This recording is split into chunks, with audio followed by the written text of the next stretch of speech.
video we're going to talk about distance, and there is something that you can do that you're likely not doing that is going to increase distance dramatically. Now, just before we get stuck into the video, if you ever feel like you are uncertain, not sure what to be working on, whether it's right or wrong, there's an easy way to prevent this. Head over to the website restlarityGolf.com. We can either work face-to-face or online together.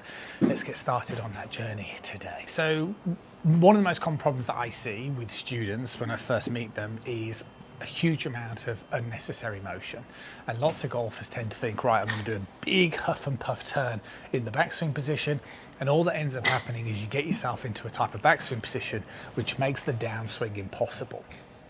So I'm always working on different things, right? And I'm always working on this sort of idea of trying to give golfers more of a sensation that you're supposed to be stretching in the backswing.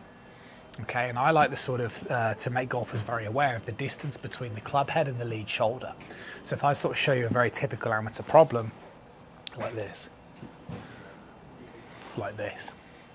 and there's a drill that I use a lot with students. It's called a Y to Y and an L to L drill. I'm sure you're very familiar with it yourselves. But the idea is, you see, is if I can get a golfer who's been hitting the ball like this, exaggerated, and I can encourage them to get more of a sense of stretching in the backswing position, like so, you might think, well, that's a shorter swing, right? You know, this type of thing. But theoretically, it's not really, because if I do excessive rotation, there's no stretch. So if I turn my upper and my lower body together, there's no stretch. If I now bend my arms, there's no leverage. Okay, so even if I make this look a little bit better for a moment, this is definitely no more powerful than this. You see, the big difference is if you can make that backswing feel shorter and more compact, then what you can start to do is focus on where the speed really kind of originates from, which is the rotational movement in the downswing.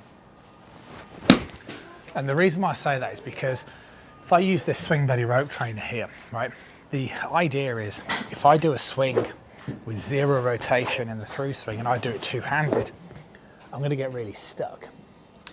But if I turn the pelvis, if I then follow that with chest rotation, you'll notice the way my lead shoulder can go back and behind me.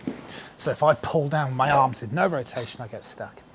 If I pull with rotation, you can start to swing through. And that's why the feedback that I get inside lessons all the time is when we work on these sort of Y to Y drills and L to L drills, is actually golfers are surprised how easily they can gain distance with a shorter swing.